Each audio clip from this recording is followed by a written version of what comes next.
మోహనవాణి శ్రోతలకు నమస్కారం. వైష్ణవ సాంప్రదాయంలో 12 మంది ఆళ్వార్లు ఉన్నారు.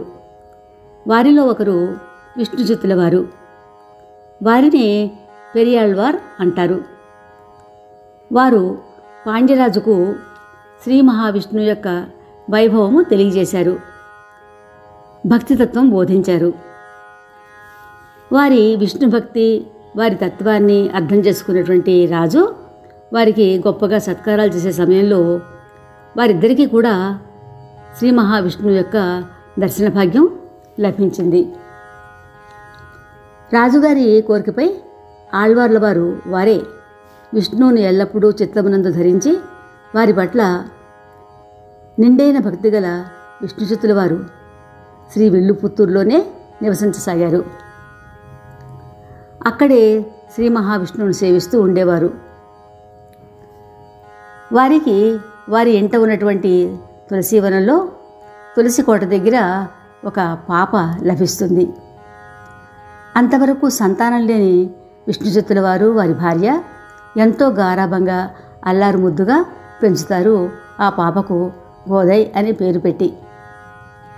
తండ్రిలానే వారి కుమార్తె గోదాకు శ్రీ రంగనాథుని పట్ల భక్తి మెండు. విష్ణుచిత్తుల వారు ప్రతిరోజు పూలమాలలు తయారు చేసేవారు. స్వామివారికి స్వయంగా సమర్పించేవారు. అయితే ఆ పూలమాలలు గోదాదేవి ముందుగా తాను మెడలో అలంకరించుకొని ఆ అలంకరణలోనే స్వామిని అద్దంలో చూసుకుంటూ మురిసిపోతూ ఉండేది. తానే స్వామి అయిపోతూ ఉండేది. తాను ధరించిన ఆ పూలమాలలు తండ్రికి ఇచ్చి పంపుతూ ఉండేది స్వామికి అలంకరించడానికి. కానీ గోదాదేవి ముందుగా తాను మెడలో వేసుకున్న తర్వాత స్వామివారికి పంపుతూ ఉందన్న విషయం ఆళ్వార్ల వారికి తెలియనే తెలియదు. ఒకరోజు ఈ విషయం చూసి ఆళ్వార్ల వారు చాలా బాధపడతారు. స్వామికి పూలమాలలు సమర్పించరు. ఆనాడు స్వామి ముఖంలో కళే లేదు. పెరియాళ్వార్ల వారు చాలా బాధపడుతూ ఉన్నారు తన కూతురు యొక్క తప్పిదనానికి. స్వామి కరుణించి ప్రత్యక్షమై తనకు గోదా అలంకరించుకున్న మాలలు చాలా ఇష్టమని, ఆమె ధరించిన మాలలే తనకు కావాలని కోరతాడు విష్ణుచిత్తుల వారిని. ఇక గోదాదేవి విషయానికి వస్తే, గోదా శ్రీరంగనాథునే తన పతిగా పొందాలని కోరుకుంటుంది. ఆ కోరికతో తన తోటి స్నేహితురాండ్రతో కలిసి చక్కగా నియమంగా భక్తిగా తిరుప్పావ్రతం చేసి శ్రీ మహావిష్ణువును ప్రసన్నం చేసుకుంటుంది. శ్రీ రంగనాథుల వారు విష్ణుచిత్తుల వారిని స్వయంగా గోదాతో తనకు వివాహం జరిపించమని కోరుతారు. అలా గోదాదేవి తిరుప్పావు వ్రతం ఆచరణతోటి శ్రీపతిని వివాహమాడి స్వామిలో ఐక్యమైపోతుంది. మాకు తెలిసిన కథే అని అనుకోకూడదు. భగవంతుని తత్వం, భగవంతుని వైభవం ఎన్నిసార్లైనా చెప్పుకోవాలి. శ్రీ రంగనాథుడు, శ్రీ రంగనాయకి పట్ల నిండైన భక్తితో వారి కథలు వివరంగా చెప్పుకొని తత్వం అర్థం చేసుకోవడానికి ప్రయత్నించాలి. వారి వైభవం పాటలుగా పాడుకోవాలి. వారికి పూజాది సేవలు చేసి మంగళహారతులు ఇవ్వాలి. ఇప్పుడు శ్రీమతి యశోదాదేవి గారు అంగనలు యతిరాజవల్లి రంగనాథుని రాణి రంగనాయకి, అదే మన గోదాదేవండి, ఆమెకు మంగళహారతి పాడుతున్నారు. విని మనం కూడా మన వాళ్ళందరికీ షేర్ చేసి పాట పాడుకుంటూ మనం కూడా ఆ పాటే పాడుకుంటూ లైక్ చేసి కామెంట్ బాక్స్ ద్వారా మన ఆనందాన్ని తెలియచేద్దాం. ధన్యవాదములు. శ్రీరామ రక్ష సర్వజగద్రక్ష. అంగనలు యతిరాజవల్లికి మంగళం మని పాడరి, మంగళం మని పాడరే జయ మంగళం అని పాడరే. అంగనలు యతిరాజవల్లికి మంగళం అని పాడరే.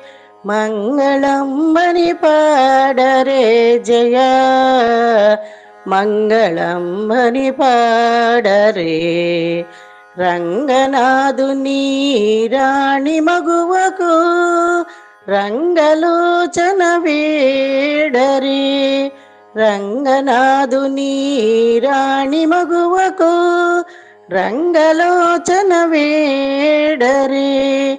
విల్లిపోత్తూరందు తులసి పల్లవించిన తల్లికి. విల్లిపుత్తూరందు తులసి పల్లవించిన తల్లికి చల్లగా రామానుచార్యుల చెల్లిలై విలసిల్లగా. రంగనలు యతిరాజవల్లికి మంగళం అని పాడరే. మంగళం అని పాడరే జయ. మంగళం అని పాడరే. గోపికలు గుమిగూడి వ్రతము ద్వాపరంబున చేయగా. గోపికలు గుమిగూడి వ్రతము ద్వాపరంబున చేయగా. మోపది తిరుపావు పాడి శ్రీపతికి వినిపించగా. మోపది తిరుపావు పాడి శ్రీపతికి వినిపించగా. అంగనలు యతిరాజవల్లికి మంగళం అని పాడరే. మంగళం అని పాడరే జయ. మంగళం అని పాడరే.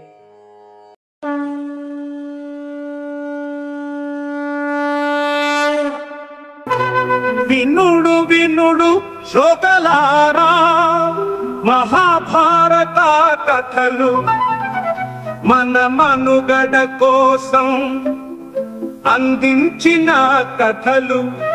శూరులు ధీరులు వీరుల చరితలు, మన కృష్ణయ్య బోధించిన బోధలు. ఎంత విన్నా తరగని చెరగని మరువలేని మన భారతం మహాభారతం.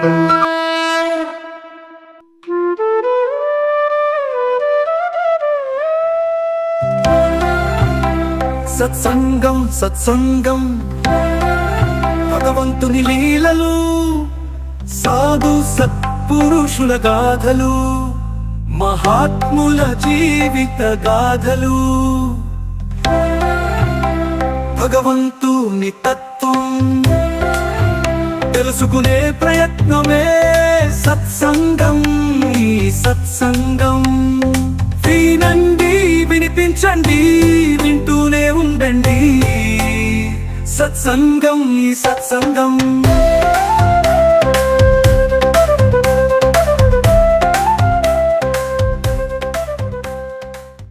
మోహన్వాణి తెలుగు పోడ్కాస్ట్ వింటున్న శ్రోతలందరికీ హృదయపూర్వక ధన్యవాదాలు. వినండి, వినిపించండి, వింటూనే ఉండండి. మోహన్వాణి తెలుగు పోడ్కాస్ట్ మీరు వింటున్నారు. మోహన్వాణి మా కార్యక్రమాలు మీకు నచ్చితే ఇప్పటివరకు మా ఛానల్కి సబ్స్క్రైబ్ చేసుకోకపోతే వెంటనే ఈ క్షణమే సబ్స్క్రైబ్ చేసుకుని ఆ పక్కనుండే బెల్ బటన్ని మ్రోగించి అందరికీ షేర్ చేసి మీ విలువైన కామెంట్ను కూడా చేసి మమ్మల్ని ప్రోత్సహిస్తారని కోరుతున్నాను.